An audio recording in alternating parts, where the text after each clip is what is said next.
Hello friends, എല്ലാവർക്കും നമസ്കാരം. നമ്മുടെ സ്വന്തം ചെമ്പനിപ്പൂ പരമ്പരയിൽ ഇപ്പോൾ ഉദ്യോഗജനകമായ നിമിഷങ്ങളാണ് നടക്കുന്നത് അല്ലേ? വർഷയുടെ ഗർഭവിവരം അറിഞ്ഞതു മുതൽ ചന്ദ്രോദയം വീട്ടിൽ വലിയ പുകിലാണ് നടക്കുന്നത്. അവസാനം ആ രഹസ്യം രേവതിയിലൂടെ എല്ലാവരും അറിയുകയാണ്. അപ്പോൾ നാളത്തെ എപ്പിസോഡിൽ എന്തെല്ലാം ടിസ്റ്റുകളാണ് നമ്മളെ കാത്തിരിക്കുന്നത് എന്ന് നോക്കിയാലോ? വീഡിയോയിലേക്ക് കടക്കുന്നതിന് മുമ്പ് ചാനൽ ആദ്യമായിട്ടാണ് കാണുന്നതെങ്കിൽ ഒന്ന് സബ്സ്ക്രൈബ് ചെയ്യാൻ മറക്കരുതേ.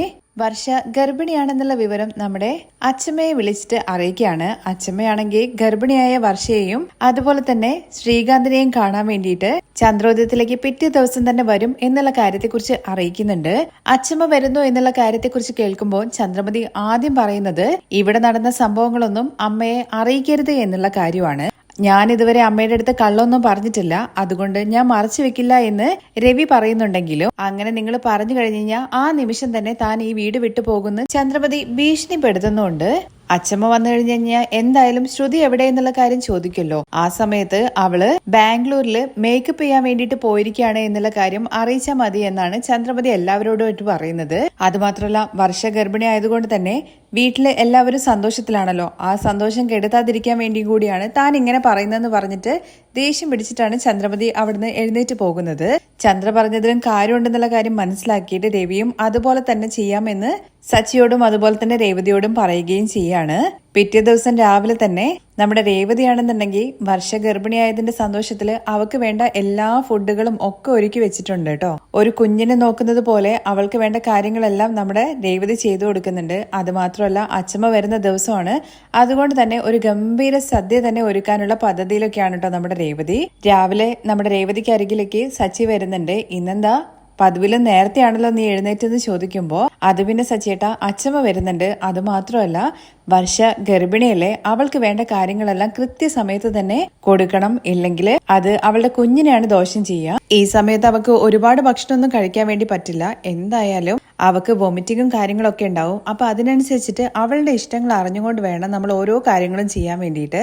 അവൾക്ക് ഇനി സ്പെഷ്യൽ കെയർ ഒക്കെ കൊടുക്കണം എന്നൊക്കെ ഭയങ്കര സന്തോഷത്തിലാണ് നമ്മുടെ രേവതി സച്ചിയുടെ അടുത്ത് പറയുന്നത്. ഇതെല്ലാം കേൾക്കുമ്പോൾ സച്ചി ഇങ്ങനെ മനസ്സിൽ വിചാരിക്കുന്നുണ്ട്, വർഷയ്ക്ക് ഒരു കുഞ്ഞുണ്ടാവാൻ വേണ്ടി പോകുന്നതിൽ തന്നെ നമ്മുടെ രേവതി ഇത്രയും സന്തോഷത്തിലാണെന്നുണ്ടെങ്കിൽ രേവതിക്ക് ഒരു കുഞ്ഞുണ്ടാവാൻ വേണ്ടി പോകുന്ന സമയത്ത് രേവതി എത്രത്തോളം സന്തോഷവതി ആയിരിക്കും എന്ന്. തുടർന്ന് രേവതിയുടെ അടുത്ത് ചോദിക്കുന്നുണ്ട്, വർഷയ്ക്ക് കുഞ്ഞുണ്ടാവാൻ വേണ്ടി പോകുന്നതിൽ നിനക്ക് ഭയങ്കര സന്തോഷാണല്ലേ എന്ന്. പിന്നെ അല്ലാതെ സച്ചിയേട്ടാ, വർഷ ജോലിക്ക് പോകുന്ന സമയത്ത് ആ കുഞ്ഞിനെ ഞാനല്ലേ നോക്കുക? കുഞ്ഞിന് വേണ്ട കാര്യങ്ങളെല്ലാം ഞാൻ ചെയ്തു കൊടുക്കും. എന്റെ സ്വന്തം കുഞ്ഞിനെ പോലെ ഞാൻ ആ കുഞ്ഞിനെ നോക്കുന്നൊക്കെ ഭയങ്കര വാത്സല്യത്തോട് കൂടിയിട്ട് നമ്മുടെ രേവതി ഇങ്ങനെ ഓരോ കാര്യങ്ങൾ പറയുവാണ്. ശരി, എന്തായാലും ഞാന് അച്ഛമ്മയെ കൂട്ടാൻ വേണ്ടിയിട്ട് പെട്ടെന്ന് തന്നെ ഇറങ്ങട്ടെ. അച്ഛമ്മ ഏകദേശം എത്താറായിട്ടുണ്ടാവും എന്ന് പറഞ്ഞിട്ട് സച്ചി വണ്ടി എടുത്തിട്ട് പോകുന്നുണ്ട്.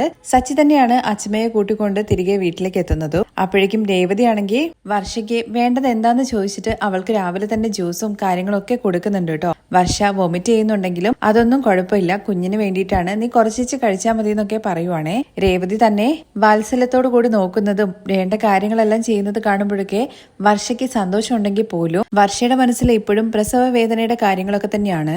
കുഞ്ഞിനെ എത്രയും വേഗം തന്നെ അബോർട്ട് ചെയ്യണം എന്നുള്ളൊരു ചിന്താഗതിയൊക്കെ ആയിട്ടാണ് ആള് നടക്കുന്നത്. പക്ഷെ വീട്ടിലുള്ള എല്ലാവരും ഭയങ്കര സന്തോഷത്തിലാണെന്നുള്ള സത്യം നമ്മുടെ വർഷ മനസ്സിലാക്കുന്നുണ്ടെങ്കിൽ പോലും അവൾക്കത് ഉൾക്കൊള്ളാൻ വേണ്ടിയിട്ട് പറ്റുന്നില്ല. അങ്ങനെ രാവിലെ തന്നെ എല്ലാവരും അച്ഛമ്മയെ കാത്തുകൊണ്ടാണ് ഇങ്ങനെ അവിടെ നിൽക്കുന്നത്. അങ്ങനെ രവിയാണെങ്കിൽ നമ്മുടെ സച്ചി കൂട്ടാൻ വേണ്ടി പോയി എന്നുള്ള കാര്യം അറിയാലോ, അതുകൊണ്ട് തന്നെ അമ്മയെ പുറത്തു പോയി ഇങ്ങനെ നോക്കി നിൽക്കുവാണ് കേട്ടോ. ഇപ്പൊ വരും എന്ന് വിചാരിച്ചിട്ട് അങ്ങോട്ടേക്ക് ചന്ദ്രമതി ചെല്ലുകയും ചന്ദ്ര വന്നോടെ തന്നെ പറയുന്നുണ്ട്, നിങ്ങൾ വെറുതെ ആവശ്യമില്ലാതെ അമ്മയുടെ അടുത്തൊന്നും പറയാൻ വേണ്ടി നിൽക്കണ്ട. ശ്രുതി എവിടെയാണെന്നുള്ള കാര്യം ചോദിച്ചു കഴിഞ്ഞു കഴിഞ്ഞാൽ ബാംഗ്ലൂരിലാന്ന് പറഞ്ഞാൽ മതി. വെറുതെ അമ്മയ്ക്ക് സംശയം തോന്നുന്ന രീതിയിൽ ഓരോ കാര്യങ്ങൾ പറയാൻ വേണ്ടി നിൽക്കണ്ട എന്നൊക്കെ പറയൂട്ടോ. ഇല്ല, എന്തായാലും ഞാൻ അതിനെക്കുറിച്ചൊന്നും പറയാൻ വേണ്ടി പോകുന്നില്ല ചന്ദ്രേ, നീ അതിന്റെ പേരിൽ നീ ഇവിടുന്ന് ഇറങ്ങി പോവണ്ട എന്നും കൂടി ചന്ദ്രയുടെ അടുത്ത് പറയുന്നുണ്ട് കേട്ടോ. ശരി, അങ്ങനെയാണെങ്കിൽ നിങ്ങൾക്ക് കൊള്ളാം. അത് കഴിഞ്ഞ് അച്ഛമ്മ എത്തുന്നതാണ് കാണിക്കുന്നത്. അച്ഛമ്മ എത്തിയ ഉടനെ തന്നെ ചെന്ന് രവി അമ്മയെന്ന് വിളിച്ചുകൊണ്ട് കെട്ടിപ്പിടിക്കുന്നൊക്കെ ഉണ്ട്. അങ്ങനെ അച്ഛമ്മയുടെ ബാഗൊക്കെ എടുത്ത് സച്ചിയും പുറകെ തന്നെ ഉള്ളിലേക്ക് കയറി വരുവാണേ.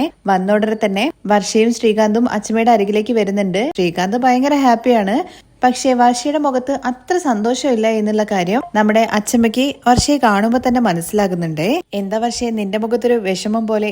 ഒന്നുമില്ല അച്ഛമ്മേ, രാവിലെ എണീറ്റപ്പോൾ തന്നെ കുറച്ച് വൊമിറ്റ് ചെയ്തു, അതുകൊണ്ടാന്നൊക്കെ പറഞ്ഞിട്ട് വർഷം ഇങ്ങനെ അഡ്ജസ്റ്റ് ചെയ്യുന്നൊക്കെ ഉണ്ട് കേട്ടോ. അതൊക്കെ മോളെ ശീലമായിക്കോളൂ. 3 മാസം വരെ മാത്രമേ ഉണ്ടാവുള്ളൂ ഈ വൊമിറ്റിങ്ങും കാര്യങ്ങളൊക്കെ. അത് കഴിഞ്ഞ് കഴിഞ്ഞാൽ പിന്നെ അങ്ങനെ ഒന്നും ഉണ്ടാവില്ല. മോൾക്ക് ഇഷ്ടമുള്ളത് എന്താന്ന് വെച്ച് കഴിഞ്ഞാല് അതെല്ലാം കഴിക്കണം, നല്ല ഭക്ഷണം കഴിക്കണം എന്നൊക്കെ പറയുന്നുണ്ട്. അത് മാത്രമല്ല അച്ഛമ്മയാണെങ്കിൽ വർഷയ്ക്ക് ഈ മുറുക്ക് അങ്ങനത്തെ സാധനങ്ങളൊക്കെ ഭയങ്കര ഇഷ്ടമാണല്ലോ. അതൊക്കെ ആയിട്ടാണ് കേട്ടോ വന്നിരിക്കുന്നത്.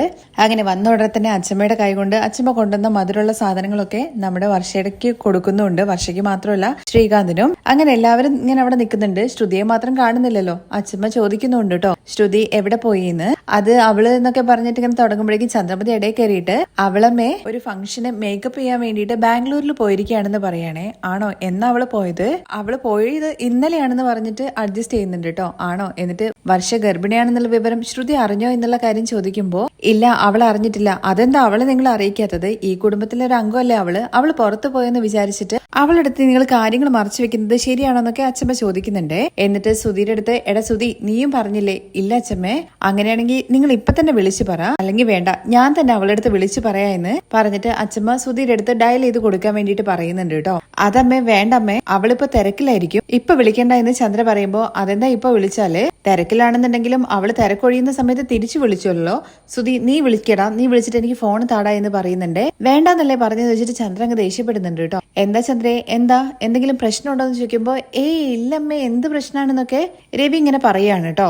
അല്ലല്ലോ, ഇവിടെ അങ്ങനെ ഒരു സിറ്റുവേഷൻ അല്ലല്ലോ എനിക്ക് തോന്നുന്നത്. വർഷ ഗർഭിണിയാണെന്ന് അറിഞ്ഞിട്ട് അതിന്റെ സന്തോഷമുണ്ട്, പക്ഷേ ഇവിടെ മറ്റെന്തൊക്കെയോ പ്രശ്നങ്ങളുണ്ടെന്നാണല്ലോ എനിക്ക് തോന്നുന്നത്. അപ്പോഴും ചന്ദ്രമതി ആണെന്നുണ്ടെങ്കിൽ കണ്ണോണ്ടും ഇങ്ങനെ കാലോണ്ടൊക്കെ കോപ്രായം കാണിക്കുന്നുണ്ട് കേട്ടോ, അമ്മയുടെ അടുത്ത് വിവരങ്ങൾ പറയരുതെന്ന് വിചാരിച്ചിട്ട്. ഇല്ലമ്മ എന്നൊക്കെ പറഞ്ഞിട്ട് ചന്ദ്രയും ഇങ്ങനെ ഉരുണ്ട് കളിക്കുവാണ് കേട്ടോ കിടന്നിട്ട്. ചന്ദ്രമതിന്റെ മുഖഭാവം കണ്ടാൽ തന്നെ അറിയാം ഇവിടെ എന്തോ പ്രശ്നമുണ്ടെന്ന്. ചന്ദ്രയെ സത്യം പറഞ്ഞോണം, എന്താ കാര്യം എന്ന് ചോദിക്കുമ്പോഴേക്കും അച്ഛമ്മ ഞാൻ സത്യങ്ങളെല്ലാം പറയാമെന്ന് പറഞ്ഞിട്ട് സുധി തന്നെ അച്ഛമ്മയുടെ അടുത്ത് നടന്ന സംഭവങ്ങളെല്ലാം പറയുവാണ് കേട്ടോ. അന്ന് അച്ഛമ്മേ ശ്രുതിയുടെ ഇളയച്ചനാണെന്ന് പറഞ്ഞിട്ട് ഒരാളെ കൂട്ടിക്കൊണ്ടു വന്നിട്ടുണ്ടായിരുന്നല്ലോ. അയാള് മലേഷ്യന്ന് വന്നതാണൊക്കെ പറഞ്ഞിട്ട് അയാള് മലേഷ്യക്കാരനും അല്ല, ശ്രുതിയുടെ ഇളയച്ചനും അല്ല, അയാള് ഇറച്ചിവെട്ടുകാരൻ ബീരാനാണെന്ന് നമ്മുടെ സച്ചി അങ്ങ് പറയുവാണ് കേട്ടോ. എന്തൊക്കെയാ ഈ പറയുന്നത്? അതെ, അവള് മലേഷ്യക്കാരും അല്ല പണക്കാരിയും അല്ല, അവള് ഞങ്ങളെ എല്ലാവരെയും പറ്റിക്കായിരുന്നു എന്ന് പറയാണേ. എന്നതിന് ശേഷം അവളെ അവിടുന്ന് അടിച്ചിറക്കിയത് വരെയുള്ള എല്ലാ കഥകളും അച്ഛമ്മയുടെ അടുത്ത് പറയുകയാണ് കേട്ടോ ചെയ്യുന്നത്. ചന്ദ്രേ, നീ എന്തൊക്കെയായി കാണിച്ചു വെച്ചിരിക്കുന്നത്?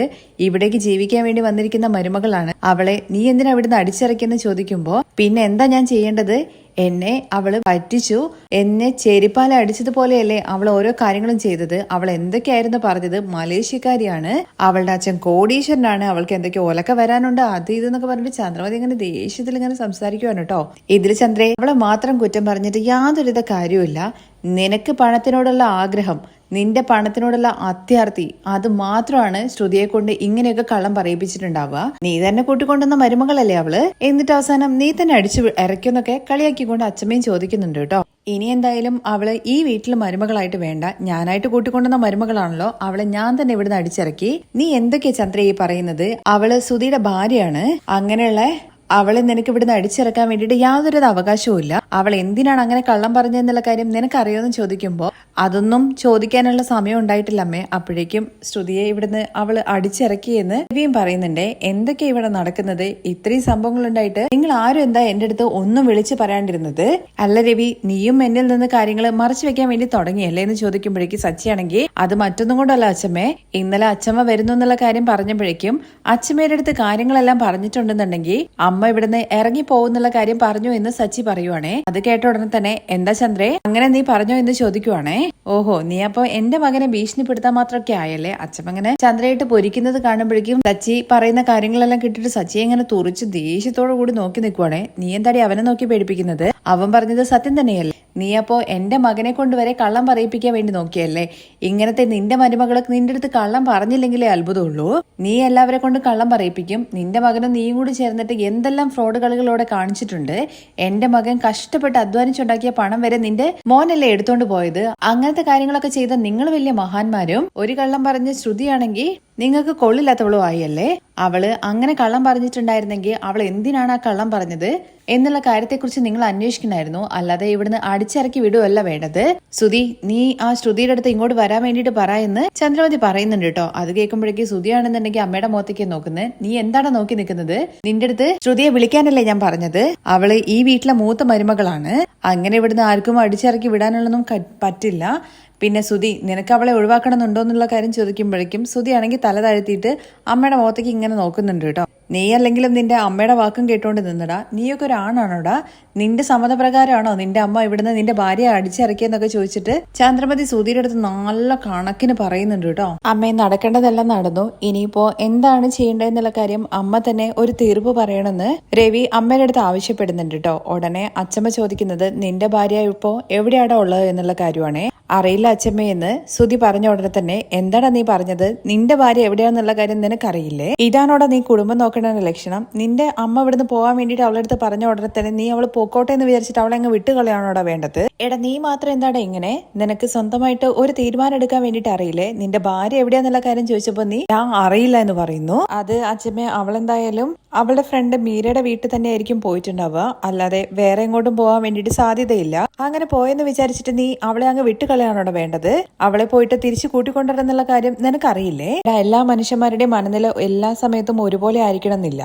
അതുകൊണ്ട് നീ അവളെ വിളിക്കടാ എന്ന് പറയുന്നുണ്ട്. അത് കേട്ട ശ്രുതിയാണെന്നുണ്ടെങ്കിൽ അച്ഛമ്മ വിളിച്ചാ പോരെന്ന് ചോദിക്കുന്നുണ്ട്. എടാ, അവള് നിന്റെ ഭാര്യയാണ്, അല്ലാതെ എന്റെ അല്ല. നീ അവളെ പോയിട്ട് വിളിക്കടാ എന്ന് വീണ്ടും പറയുന്നുണ്ട്. ഉടനെ അമ്മയുടെ മുഖത്തേക്കാണ് നോക്കുന്നത്. ചന്ദ്രയ്ക്ക് ഇനിയിപ്പോ അവിടെ ഒരു വോയിസും ഇല്ലല്ലോ അച്ഛമ്മ വന്നതോട് തന്നെ. ഇപ്പൊ ചന്ദ്രമതി പറയുന്നതാണോ അനുസരിക്കേണ്ടത്, അച്ഛമ്മ പറയുന്നതാണോ അനുസരിക്കേണ്ടതെന്ന് അറിയാതെ ബുദ്ധൂസിനെ പോലെ അവിടെ ഇങ്ങനെ നിൽക്കുവാണ് കേട്ടോ. അച്ഛമ്മ പറഞ്ഞിട്ടും ശ്രുതി അങ്ങനെ അനങ്ങാതെ നിൽക്കുന്നത് കാണുമ്പോഴേക്കും സച്ചി ഇങ്ങനെ പറയുന്നുണ്ട്. എടാ, അച്ഛമ്മ പറഞ്ഞത് നീ കേട്ടില്ലേ? പോയിട്ട് ഫോൺ വിളിക്കടാ. അപ്പോഴും ശ്രുതി അനങ്ങാണ്ട് തന്നെ നിൽക്കുവാണ് കേട്ടോ. പോയിട്ട് വിളിക്കാനല്ലടാ പറഞ്ഞെന്നുള്ള കാര്യം അച്ഛമ്മ പറയുമ്പോഴേക്കും വേഗം അവിടുന്ന് പോയിട്ട് ഫോൺ എടുക്കുന്നുണ്ട്. അതേസമയം നമ്മുടെ ശ്രുതിയാണെങ്കിൽ മീരയുമായിട്ട് ഇങ്ങനെ സംസാരിക്കുകയാണ് കേട്ടോ. ചന്ദ്രമതിയെയും അതുപോലെ തന്നെ ശ്രുതിയെയും തമ്മിലടിപ്പിക്കാൻ വേണ്ടിയിട്ടാണ് ഏലസ് കെട്ടിക്കൊടുത്തത്. അത് മാത്രമല്ല, ശ്രുതി എന്താ വിളിക്കാത്തതെന്നുള്ള കാര്യത്തെക്കുറിച്ച് ഇങ്ങനെ പറഞ്ഞുകൊണ്ടിരിക്കുകയാണ് കേട്ടോ. രണ്ടുപേരും കൂടി ചേർന്നിട്ട് ഏലസ് കെട്ടിയിരിക്കുന്നത് ചന്ദ്രയും അതുപോലെ തന്നെ ശ്രുതിയും തമ്മിൽ അകറ്റുക, എന്നിട്ട് ശ്രുതിയുടെ അരികിലേക്ക് വരണം എന്നുള്ള ഒരു ചിന്താഗതിയിലാണ് അങ്ങനത്തെ കാര്യങ്ങളൊക്കെ പറഞ്ഞുകൊണ്ടാണ് സ്വാമിയുടെ അടുത്ത് ആ ഏലസ് പൂജിച്ച് മേടിച്ചിട്ടുണ്ടായിരുന്നത്. എന്നിട്ടും അതിനൊരു ഫലം ഇല്ലാത്തത് പോലെയാണ് കേട്ടോ കാര്യങ്ങളൊക്കെ നടക്കുന്നത്. അതിന്റെ ഒരു വിഷമത്തിൽ ഇരിക്കുവാണ് ആള്. ഇതെല്ലാം കേട്ട മീര പറയുന്നുണ്ട്, എന്തായാലും ശ്രുതിക്ക് നിന്നോട് ഭയങ്കര ദേഷ്യം ഉണ്ടെന്നുള്ള കാര്യമാണ് എനിക്ക് തോന്നുന്നത്. കാരണം ഒരു 10 മിനിറ്റ് നിന്നെ കാണാണ്ടായ 10 പ്രാവശ്യം നിന്നെ വിളിക്കുന്ന ആള് ഇത്രയും ദിവസമായിട്ട് നിന്നെ ഒരു പ്രാവശ്യം പോലും വിളിച്ചില്ല. എങ്കിലും ശ്രുതി പറയുന്നത് ശ്രുതിയെ കുറിച്ച് എനിക്കറിയാം, ഉറപ്പായിട്ടും ശ്രുതി എന്നെ വിളിക്കും, ശ്രുതിക്ക് എന്നെ വിളിക്കാതിരിക്കാൻ വേണ്ടി പറ്റില്ല.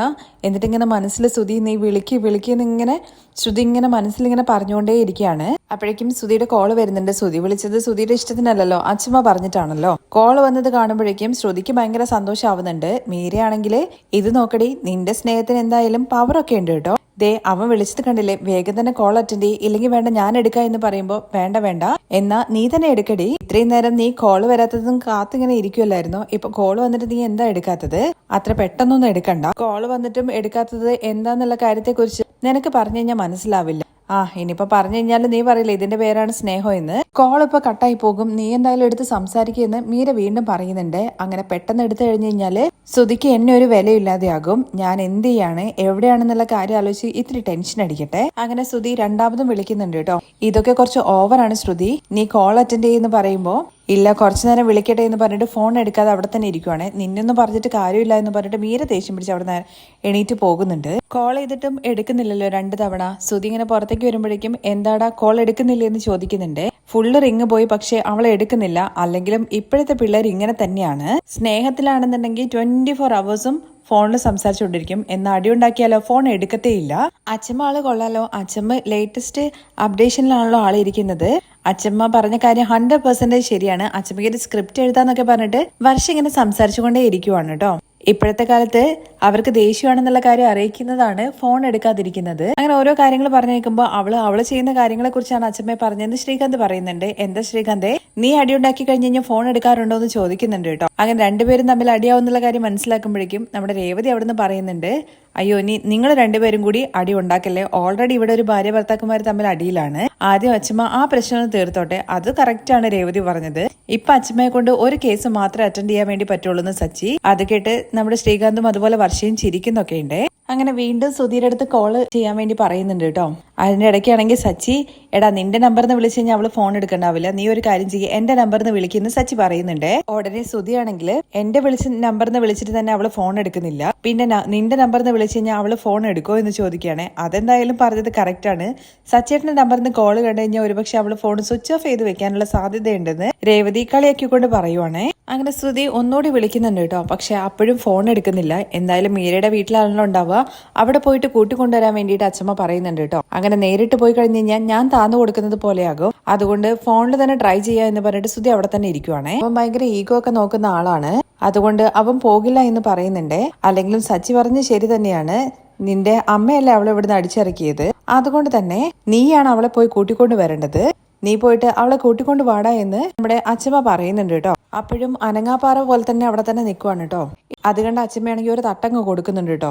അല്ല അച്ഛമ്മേ, ഞാൻ പോയി കഴിഞ്ഞ് കഴിഞ്ഞാൽ ശരിയാവും തോന്നുന്നില്ല, എന്തായാലും ഞാൻ 2-3 പ്രാവശ്യം ട്രൈ ചെയ്ത് നോക്കാം, അവളെ തന്നെ ഇങ്ങോട്ട് വന്നോട്ടെ എന്ന് ശ്രുതി പറയുന്നുണ്ട്. അങ്ങനെ വീണ്ടും വിളിക്കുന്ന സമയത്ത് കോള് അറ്റൻഡ് ചെയ്യുന്നുണ്ട് കേട്ടോ. ശ്രുതിയുടെ കോൾ അറ്റൻഡ് ചെയ്ത ഉടനെ തന്നെ കരയുന്നൊക്കെ ഉണ്ട്. പക്ഷെ അതൊന്നും ശ്രദ്ധിക്കാതെ ശ്രുതിയാണെന്നുണ്ടെങ്കിൽ അച്ഛമ്മ വന്നിട്ടുണ്ട്, നിന്റെ അടുത്ത് വീട്ടിലേക്ക് വരാൻ വേണ്ടി പറഞ്ഞു എന്ന് പറയുകയാണെ. അപ്പോ നീയായിട്ട് വിളിക്കുവല്ല എന്നെയല്ലേന്ന് ശ്രുതി ചോദിക്കുന്നുണ്ട് കേട്ടോ. അങ്ങനെയൊന്നുമില്ല, നിന്റെ അടുത്ത് പെട്ടെന്ന് തന്നെ വീട്ടിലേക്ക് വരാൻ വേണ്ടിയിട്ട് പറഞ്ഞു. ഇല്ല എന്നെ വിട്ടേക്ക്, ഞാന് വരില്ല എന്ന് പറയുമ്പോൾ അച്ഛമ്മ വന്ന് വിളിക്കാന്ന് പറഞ്ഞില്ലേ, അതുകൊണ്ട് നീ വന്നേ പറ്റുള്ളൂ എന്ന് ശ്രുതി പറയുമ്പോൾ, അങ്ങനെയാണെങ്കിൽ ഒരു കണ്ടീഷനായിട്ടോ റിക്വസ്റ്റ് ആയിട്ടോ എടുത്താൽ മതി. ഇപ്പത്തെ എന്റെ അവസ്ഥയിൽ കണ്ടീഷനൊന്നും എനിക്ക് ഇതാക്കാൻ പറ്റില്ല, റിക്വസ്റ്റ് ആയിട്ട് തന്നെ നീ എടുത്തോളൂ. ഞാൻ വീട്ടിലേക്ക് വന്നു കഴിഞ്ഞു കഴിഞ്ഞാല് ആന്റി എന്നെ ഒന്നും പറയാനോ അടിക്കാനോ പാടില്ല. മിണ്ടാതെ ഫോണിൽ നിൽക്കുന്നത് കാണുമ്പോൾ അച്ഛമ്മ എന്താന്ന് ചോദിക്കുന്നുണ്ടേ. അവളിങ്ങോട്ട് വന്നു കഴിഞ്ഞു കഴിഞ്ഞാൽ അമ്മ അടിക്കാനോ അവളൊന്നും പറയാനോ പാടില്ല എന്ന് അവള് പറയുന്നത്. ശരി, ഞാനിവിടെ ഉണ്ടല്ലോ, അതിന് അനുവദിക്കില്ല എന്ന് അച്ഛമ്മ പറയുന്നുണ്ടെങ്കിലും ചന്ദ്രമതിയാണെങ്കിൽ അവിടെ ഇങ്ങനെ കാലി തുള്ളിങ്ങനെ നിൽക്കുവാണ് കേട്ടോ. അവളിങ്ങോട്ട് വരട്ടെ എന്നുള്ള മട്ടില്. സുധി, ഞാൻ പറഞ്ഞല്ലോ നിനക്കെന്നെ അടിക്കാനും ചീത്ത പറയാനും എന്തിനുള്ള റൈറ്റ് ഉണ്ട്, മറ്റാർക്കും ഇല്ല. ശരി നോക്കാ എന്ന് പറയുന്നുണ്ട്. നോക്കാ എന്നോ? അച്ഛമ്മ പറഞ്ഞില്ലേ അന്ന് ഒന്നിനും അനുവദിക്കില്ല എന്ന്, നീ ഇങ്ങോട്ട് വാ എന്ന് പറഞ്ഞ് നിർബന്ധിക്കുമ്പോ ശരി ഞാൻ വരാ എന്ന് സമ്മതിക്കാനുണ്ടോ ശ്രുതി. അങ്ങനെ ശ്രുതി വരാന്നുള്ള കാര്യം തീരുമാനിച്ചു കഴിഞ്ഞു. ഇനിയിപ്പോ ശ്രുതി വന്നു കഴിഞ്ഞ് കഴിഞ്ഞാൽ എന്തൊക്കെ ഉണ്ടാവാൻ വേണ്ടി പോകുന്നതെന്നുള്ള കാര്യമൊക്കെ നമുക്ക് വഴിയെ വരുന്ന എപ്പിസോഡിൽ കാണാം കേട്ടോ. ബാക്കി വിശേഷങ്ങൾ കേൾക്കാൻ താല്പര്യം ഉണ്ടെന്നുണ്ടെങ്കിൽ നെക്സ്റ്റ് എപ്പിസോഡിൽ നിന്ന് കമന്റ് ചെയ്യണേ. താങ്ക്